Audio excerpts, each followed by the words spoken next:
Ninth question देखते हैं क्या कह रहा है ये वाला question. In triangle A B C right angle at B, if tan A is equal to 1/√3, find the value of sin A cos C plus cos A sin C। और हमें दूसरा भी निकालना है cos A cos C minus sin A sin C। हमें इसकी value निकालनी है। सबसे पहले पहला स्टेप तो फिक्स्ड ही रहता है हमेशा, क्या है, एक राइट एंगल ट्राइंगल बना लेना है। ये बन गया एक राइट एंगल ट्राइंगल। अब यहाँ पे क्या बोला जा रहा है, राइट एंगल एट बी, तो यहाँ पे ये पॉइंट बी है, यहाँ पे राइट एंगल्ड है। अब इस पॉइंट को मैं ए मान लेता हूँ, ठीक है, ये वाला पॉइंट मैंने ए मान लिया और ये वाला पॉइंट सी है, ठीक है, ये मैंने मान लिया। अब यहाँ पे आगे क्या होगा, आगे हमें बोला जा रहा है कि tan A, जो tan A वाली साइड है, tan A वाली जो साइड है उसकी वैल्यू हमें दी गई है 1/√3। अब tan का नॉर्मल इसी बात है, आपको tan का फॉर्मूला भी पता ही है, क्या होता है, परपेंडिकुलर बाय बेस। तो हमारा परपेंडिकुलर होगा 1 और बेस होगा √3। अब यहाँ पे हमें किसकी वैल्यू चाहिए, हमें वही चाहिए, अलग अलग एंगल्स की वैल्यू चाहिए, उनको मल्टीप्लाई करके उनका सम निकालना है। यहाँ पे देखिए sin A इन सब की वैल्यू चाहिए, मतलब हाइपोटेन्यूज भी चाहिए ही होगा। तो यहाँ पे हाइपोटेन्यूज की वैल्यू किससे निकालेंगे, हाइपोटेन्यूज की वैल्यू पाइथागोरस थ्योरम से, पाइथागोरस थ्योरम होता है। तो परपेंडिकुलर कितना है, 1² है ना, परपेंडिकुलर हमारा 1 है, प्लस √3 का होल स्क्वायर। चलिए अब इसको सॉल्व करेंगे तो हमारा ये भी आ जाएगा हाइपोटेन्यूज। तो हाइपोटेन्यूज कितना आएगा, हाइपोटेन्यूज हमारा आएगा 1 + 3, तो हाइपोटेन्यूज आ जाएगा हमारा 2, है ना, हाइपोटेन्यूज हमारा 2 आ गया। अब यहाँ पे निकाल लीजिए, अब हाइपोटेन्यूज 2 है। अब तो हम कोई भी एंगल निकाल सकते हैं ना, एट एंगल ए हमको बोला जा रहा है अलग अलग एंगल्स निकालने को, वो भी निकाल सकते हैं। और हमें एंगल सी भी निकालने हैं, कुछ कुछ देख सकते हैं आप, जैसे कि यहाँ पे cos C पूछा जा रहा है, फिर sin C भी है, फिर cos C वापस, फिर sin C वापस से। तो हम इन एंगल्स को एक बार ही निकाल के रख लेते हैं, उसके बाद बस वैल्यू पुट कर करके आंसर निकालना है, फिर तो आसानी है। अब आगे वाला काम तो हमारा आसानी है, बस इन ट्रिग्नोमेट्रिक फंक्शंस की वैल्यू निकालनी है, फिर आगे बस पुट करना है वैल्यू को। अब यहाँ पे सबसे पहले sin A और cos A की वैल्यू निकाल लीजिए, sin A और cos A। फिर उसके बाद sin C और cos C की वैल्यू निकाल लीजिए, है ना। ये 4 वैल्यूज ही तो यूज हो रही है हमारी इन दोनों इक्वेशन में, तो ये 4 वैल्यूज ही निकाल के रख लेते हैं। तो sin A की वैल्यू कितनी आएगी, पहले sin की वैल्यू कितनी होती है, परपेंडिकुलर बाय हाइपोटेन्यूज। अब ये एंगल A है, इसके लिए परपेंडिकुलर 1 और हाइपोटेन्यूज 2 होगा, तो ये 1/2 आ गया। cos A की वैल्यू कितनी आएगी, बेस अपॉन हाइपोटेन्यूज, इसके लिए बेस, जो एंगल A है उसके लिए बेस क्या है, ये वाला जो साइड है ये उसके लिए बेस है, तो √3 बाय हाइपोटेन्यूज 2, है ना। तो ये हमारे दो तो ऐसे ही निकल गए। अब sin C मतलब ये वाली साइड, इसके लिए परपेंडिकुलर क्या है, इसके सामने वाली साइड, है ना, जो एंगल C है उसके लिए सामने वाली साइड परपेंडिकुलर है, तो √3 divided by perpendicular by hypotenuse होता है साइन। न्यूज कभी भी चेंज नहीं होता फॉर डिफरेंट एंगल्स, तो हाइपोटेन्यूज सेम रहेगा। इसी टाइप से cos C के लिए हाइपोटेन्यूज और परपेंडिकुलर और बेस क्या होगा, जैसे cos C में तो हमें बस बेस और परपेंडिकुलर ही देखना है, तो cos C में बेस और हाइपोटेन्यूज क्या होगा, cos C के लिए बेस होगा 1 और हाइपोटेन्यूज कितना होगा, 2 ही होगा, तो 1 डिवाइडेड बाय हाइपोटेन्यूज तो सेम ही है 2। अब यहाँ पे हमें चारों ट्रिग्नोमेट्रिक फंक्शंस की वैल्यू मिल चुकी है, बस हमें एक एक इक्वेशन में अब डालनी है वैल्यू को और बस सॉल्व करके हमारा आंसर आराम से आ जाएगा, है ना। तो जल्दी से सॉल्व कर लीजिए, आप भी पॉज करके सॉल्व कर लीजिए जब तक। अब फर्स्ट इक्वेशन में डालना है वैल्यू, तो क्या डालेंगे, sin A cos C plus cos A sin C, ये है। तो sin A की वैल्यू डाली कितनी है, 1/2, cos C की वैल्यू कितनी है, 1/2, प्लस cos A की वैल्यू कितनी है, √3/2, मल्टीप्लाई बाय sin C की वैल्यू √3/2। इसको सॉल्व कर लीजिए, आराम से आंसर आ ही जाएगा। अब इसको सॉल्व करिए, कितना आएगा ये, इसको सॉल्व करते हैं। फिर इसको अगर हमने सॉल्व किया तो ये आ जाएगा 1/4 प्लस 3/4, है ना, √ और √ मल्टीप्लाई होंगे और डिनोमिनेटर भी मल्टीप्लाई होंगे, तो ये इज इक्वल टू आ जाना चाहिए 1, है ना। एलसीएम लेंगे तो 4 और ऊपर भी 4 ही हो जाएगा, 1 + 3 करेंगे तो 4, तो 4 और 4 डिवाइड होके कितना आ जाएगा 1। तो ये हमारा फर्स्ट आंसर आ गया। ठीक है, अब इसी टाइप से सेकंड आंसर निकाल लीजिए। सेकंड क्या, हमें सेकंड पार्ट में क्या निकालना है, सेकंड पार्ट में हमें निकालना है cos A multiply by cos C minus sine A multiply by sine C। इसकी वैल्यू निकालनी है अब हमें, तो साइन की वैल्यू डाल दीजिए इसमें, cos की वैल्यू डाल दीजिए, है ना। तो cos A की वैल्यू हमारी कितनी आई है, cos A की वैल्यू आई है √3/2। cos C की वैल्यू कितनी है हमारी, cos C की वैल्यू है 1/2 माइनस साइन A की वैल्यू 1/2, साइन C की वैल्यू √3/2। तो ये सारी वैल्यूज डाल दी अब हमने। अब यहाँ पे इसको कैलकुलेट करेंगे तो कितना आएगा, ये बन जाएगा √3/4 माइनस √3/4, क्योंकि माइनस वाला साइन तो है ही ना। अब यहाँ पे भी बन गया माइनस √3/4, इसकी वैल्यू कितनी आ गई 0। तो ये हमारा आंसर आ गया सेकंड पार्ट का 0। फर्स्ट पार्ट का आंसर आया 1, सेकंड पार्ट का आंसर आया 0। हमारा 10th क्वेश्चन देखते हैं हम क्या कह रहा है। In triangle PRQ right angled at Q, PR + QR = 25, PQ = 5 centimetres, determine the value of sine P, cos P and tan P। बहुत ही सिंपल क्वेश्चन है। बस यहाँ पे पूरा जो हमारा खेल है वो होगा कि हमें एक राइट एंगल ट्राइंगल दिया गया है और हमें उसकी तीनों की तीनों साइड्स नहीं दी गई हैं, एक ही साइड दी गई है, दिख रहा है PQ दिया हुआ है, हमें दी गई है, पर आपको दिख रहा है कि बाकी की जो साइड्स हैं वो दी नहीं गई हैं, पर आपको उनके बीच में रिलेशन दिया गया है क्या, PR + QR। अभी मैं बना देता हूं पूरे ट्राइंगल को। राइट एंगल्ड एट Q यहां बन गया, ये वाली साइड आ जाएगी P और ये आ गया R।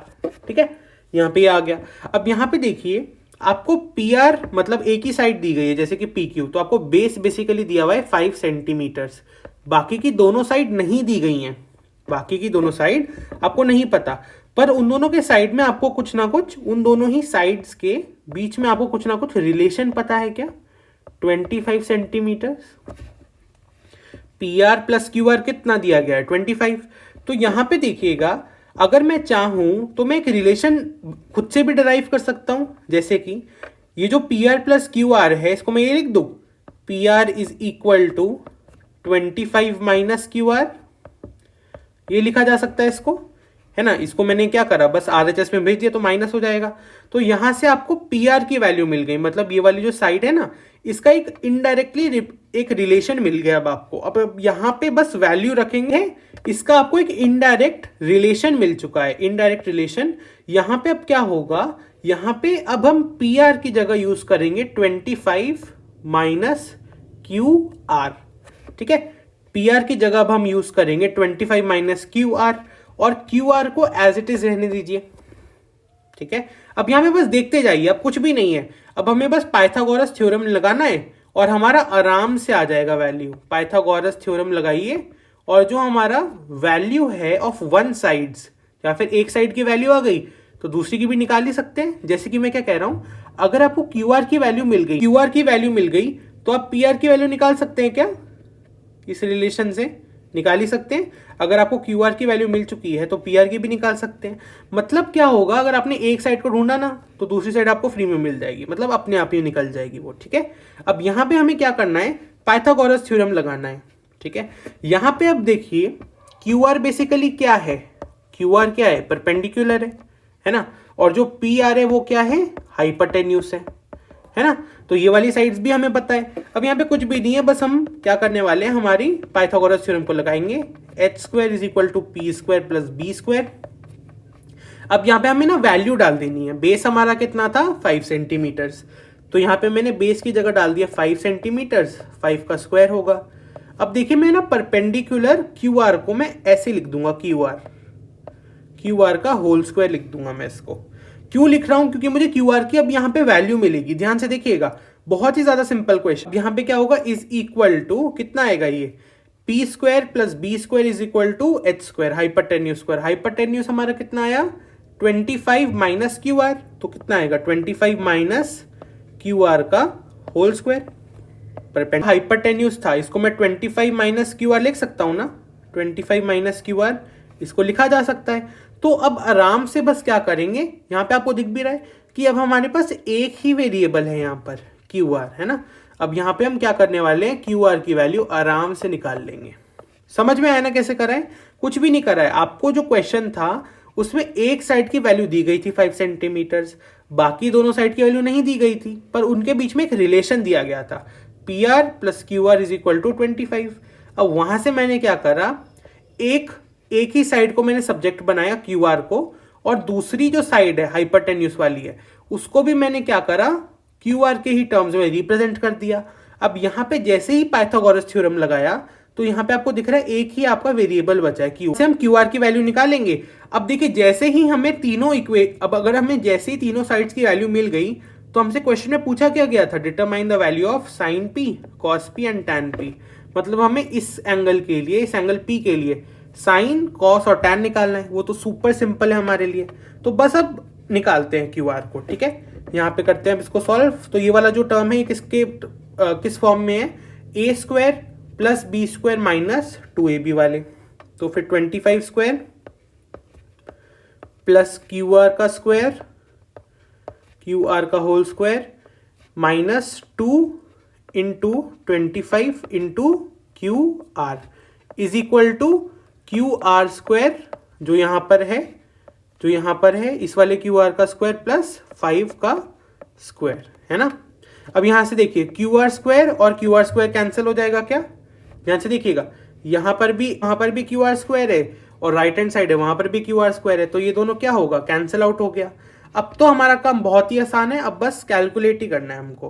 तो देखिए इसको जल्दी से, यहाँ पे देखिए अब ये 25 का स्क्वायर है, ये होता है 625, है ना। 25 का स्क्वायर होता है 625 minus 2 into 25 into Q are, तो हो जाएगा 50 क्यू आर वाली साइड जो है हमारी इज इक्वल टू, ये कितना आ जाएगा, ये आएगा 25, है ना। 5 का स्क्वायर कितना आता है 25। अब यहाँ पे इसको सिंप्लीफाई कर लीजिए बस। तो यहाँ पे मैं क्या करूंगा, इसको मैं यहाँ ले आऊंगा और इसको यहाँ ले जाऊंगा, तो ये हो जाएगा 600 is equal to 50 Q R. ठीक है, 600 is equal to 50 Q R आ गया। अब यहाँ पर अब तो बहुत ही सिंपल है, यहाँ पे अब क्यू आर की वैल्यू तो निकाल ही सकते हैं, अब हम तो निकाल लीजिए आराम से। अब यहाँ पे जो हमारे पास साइड क्यू आर है इसकी वैल्यू कितनी आएगी, is equal to 600 divided by 50, ये 0 0 कैंसिल, 60/5 कितना होता है 12 सेंटीमीटर। यहाँ पे यूनिट नहीं दिया गया है तो 12 यूनिट्स मान लीजिए। ठीक है, 12 यूनिट्स होती है इसकी वैल्यू, तो ये 12 यूनिट्स मान लिया। तो आपको अब एक साइड की वैल्यू मिल चुकी है, क्यू आर की वैल्यू मिल चुकी है, जैसे अभी स्टार्टिंग में देखा इस क्वेश्चन के। तो पी आर की भी तो निकल ही जाएगी ना, जो हमारे पास हाइपरटेन्यूस वाली साइड है उसकी वैल्यू क्या हो गई 25 माइनस क्यू आर, तो पी आर की भी वैल्यू मिल गई। पी आर की वैल्यू अब क्या आ जाएगी, पी आर की वैल्यू आ जाएगी 25 minus is equal to 13 units, है ना। हमने हमारे ट्राइंगल की तीनों साइड की वैल्यू को अब निकाल लिया है। अब तो बहुत आसान है टैन, कॉस और साइन निकालना।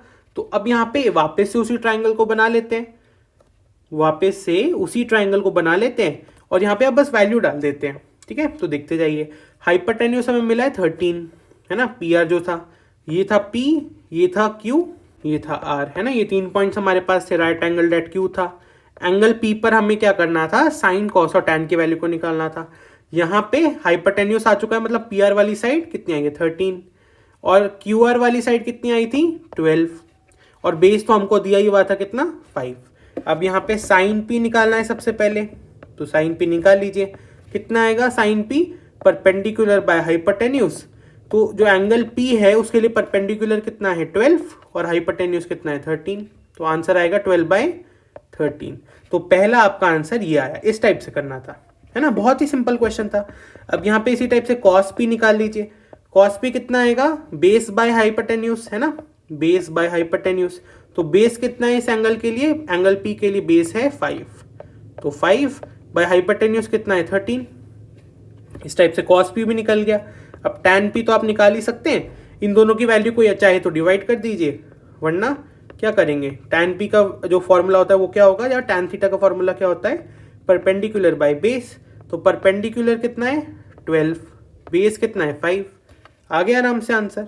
तो इस टाइप से पूरे क्वेश्चन को सॉल्व करना था, और तीनों हमारे ट्रिग्नोमेट्रिक फंक्शंस की वैल्यू भी आ चुकी है। अब किसी भी पार्ट में डाउट हो तो रिपीट करके देख लीजिएगा, है ना। बहुत ही सरल क्वेश्चन था। तो चलिए करते हैं हमारा last question, question number 11। Last question देखते हैं आज के लेक्चर का। 11th क्वेश्चन है, कह रहा है स्टेट विद ट्रू और फॉल्स, जस्टिफाई योर आंसर। तो फर्स्ट पार्ट कह रहा है the value of tan a is always less than 1। तो हमें बस इसमें ट्रू और फॉल्स बताना और एक रीजन दे देना है। तो पहला पॉइंट कह रहा है कि tan a की वैल्यू, जो भी हमारे पास tan थीटा होता है, जो भी tan a, जैसे कि यहाँ पे tan theta is always less than 1, तो ये फॉल्स है ना, ये वाला स्टेटमेंट तो फॉल्स है। क्यों है ये सोच के बताइए क्यों है। क्योंकि आपको पता है कि tan 60 डिग्रीज, जो tan 60 डिग्रीज होता है उसकी वैल्यू कितनी होती है, √3, और √3 को जब हम सॉल्व करते हैं तो उसकी अप्रोक्सीमेटली वैल्यू 1.7 आती है ना। तो यही रीजन है इसका कि tan 60 इज ग्रेटर देन 1। तो ये स्टेटमेंट क्या हो गया, फॉल्स हो गया। बस छोटा छोटा रीजन देना है हमको। अब इसी टाइप से सेकंड देख लीजिए पार्ट। सेकंड पार्ट क्या कह रहा है, sec is equal to 12/5 for some value of a। तो मतलब अगर sec a की हमने वैल्यू निकाली इज इक्वल टू कितनी आई, 12/5, वो पूछ रहा है कि ये वैल्यू एग्जिस्ट करेगी या नहीं करेगी, ये पूछा जा रहा है। तो ये करेगी वैल्यू एग्जिस्ट। क्यों, क्योंकि देखिए जो sec होता है, जो हमारे पास sec वाला एंगल होता है, जो भी हमारे पास sec थीटा वाला एंगल होता है, तो सबसे पहले तो ये जो स्टेटमेंट है ये ट्रू है, ये वैल्यू एग्जिस्ट कर सकती है क्योंकि sec theta is greater than 1, क्योंकि इसकी जो वैल्यू है ना sec थीटा की, ये 1 से बड़ी ही होती है। जैसे आपको बोला sec 60 की वैल्यू निकालिए, sec 60 डिग्रीज की वैल्यू निकालिए, तो कितनी आती है, 2 आती है। तो यहाँ पे आप देख सकते हैं हम तो ग्रेटर देन 1 कह रहे हैं, ये तो 2 तक जा रही है वैल्यू, है ना। तो फिर ये स्टेटमेंट ट्रू है कि ये जो sec 60 डिग्रीज है ये ग्रेटर देन 1 होता है। ग्रेटर देन 1 तो होता ही है, पर 12/5 sec की वैल्यू 12/5 भी एग्जिस्ट करती है फॉर सम एंगल्स, है ना, फॉर सम एंगल ए। ठीक है, क्योंकि देखिए 2 से चलता जाएगा। अब आपको पता ही है कि जो sec 90 होता है, जो sec 90 होता है उसकी वैल्यू कितनी होती है, इन्फिनिटी होती है। इन्फिनिटी मतलब चलता ही जाएगा वो आगे तक, है ना, अनंत तक जो sec की वैल्यू है वो डिफाइंड है 2 से। अभी देखिए यहाँ पे हम इसको सॉल्व भी करें तो भी ये कुछ 2.4 के आसपास आएगा, है ना। 12/5 को सॉल्व करें तो ये तो इन्फिनिटी तक जा रहा है ना sec 90, तो इसका मतलब बहुत बड़ी हो सकती है sec की वैल्यू, है ना। तो यहाँ पे इसका एक तो ये रीजन आ गया और ये स्टेटमेंट भी ट्रू है। बस ये ट्रू फॉल्स ही बताना है। अब यहाँ पे थर्ड देख लीजिए। थर्ड स्टेटमेंट क्या कह रहा है, थर्ड स्टेटमेंट कह रहा है cos a is the abbreviation use for cosecant of angle a। तो ये फॉल्स स्टेटमेंट है, क्योंकि हमने हमारे स्टार्टिंग लेक्चर में ही देखा था कि कोसिकेंट जो होता है उसको हम किससे दिखाते हैं, हमारा कोसिकेंट वाला एंगल होता है वो किसके लिए हम एब्रीविएशन क्या यूज करते हैं, कॉसेक, है ना। जो कॉसेक वाला एंगल होता है उसका एब्रीविएशन होता है कोसिकेंट। बेसिकली जो एंगल होता है उसके लिए हम कॉसेक थीटा का यूज करते हैं, है ना। और जो क्वेश्चन था वो क्या कह रहा था कि हम कॉस का यूज करते हैं। तो अब यहाँ पे फोर्थ देख लीजिए। तो फोर्थ वाला क्या कह रहा है, फोर्थ कह रहा है cot is the product of cot and A. तो ये स्टेटमेंट भी फॉल्स है ना। जब हमने स्टार्टिंग में जो हमारा फर्स्ट लेक्चर था उसमें भी मैंने आपको बताया था कि ट्रिग्नोमेट्रिक फंक्शंस क्या होते हैं, they are the ratio between any two sides of a triangle, है ना। Any two sides of a triangle के रेशियो कहलाते हैं वो बेसिकली। अब यहाँ पे वो कह रहा है कि कॉट ए, अगर मैंने लिखा कॉट ए, सबसे पहली बात इसका स्टेटमेंट लिख लीजिए, cot A is a single product, is a single product. मतलब वो वाला प्रोडक्ट नहीं है ये कि मतलब हम इसको मल्टीप्लाई करने के बाद ये आता है, मतलब ये खुद ही में एक चीज डिफाइंड है, it is a defined product. ठीक है, क्योंकि कॉट ए अगर बोला जा रहा है तो मान लीजिए अगर ये हमारे पास ट्राइंगल है और ये एंगल ए है, तो कॉट ए का क्या मतलब होगा, बेस वाली साइड और परपेंडिकुलर वाली साइड के बीच का रेशो, है ना। तो इसका मतलब ये होता है। अब लास्ट वाला स्टेटमेंट देख लीजिए, फिफ्थ कह रहा है साइन थीटा की वैल्यू 4/3 एग्जिस्ट करेगी या नहीं करेगी, ये क्वेश्चन है। तो आप बताइए करेगी या नहीं करेगी एग्जिस्ट। तो इसका आंसर क्या होगा, फॉल्स। कि साइन की वैल्यू बेसिकली क्या होता है, साइन इज नेवर, देखिए आपको ये भी पता है ना, जैसे कि देखिए साइन की मैक्सिमम वैल्यू कहां तक जाती है, 90 डिग्रीज, और साइन 90 डिग्रीज पर क्या लेता है वैल्यू, 1 लेता है। स्टेटमेंट फॉल्स क्यों है, क्योंकि हमें पता है ना कि साइन 90 डिग्री से अगर मैं बात करूं तो वो ज्यादा से ज्यादा कितनी वैल्यू ले सकता है साइन थीटा, 1 ही तो ले सकता है। अब अगर आप इसको सॉल्व करेंगे तो कितना आएगा, अप्रोक्सीमेटली 1.33 के आसपास आएगा। तो 1.33 वैल्यू तो एग्जिस्ट ही नहीं करती साइन थीटा में। साइन थीटा जो होता है वो कहां तक ले सकता है वैल्यू, मैक्सिमम 1 तक। अब यहाँ पर हमारा एक्सरसाइज 8.1 खत्म होता है। मिलेंगे ऐसे ही हमारे नेक्स्ट लेक्चर में, तब तक के लिए नमस्कार।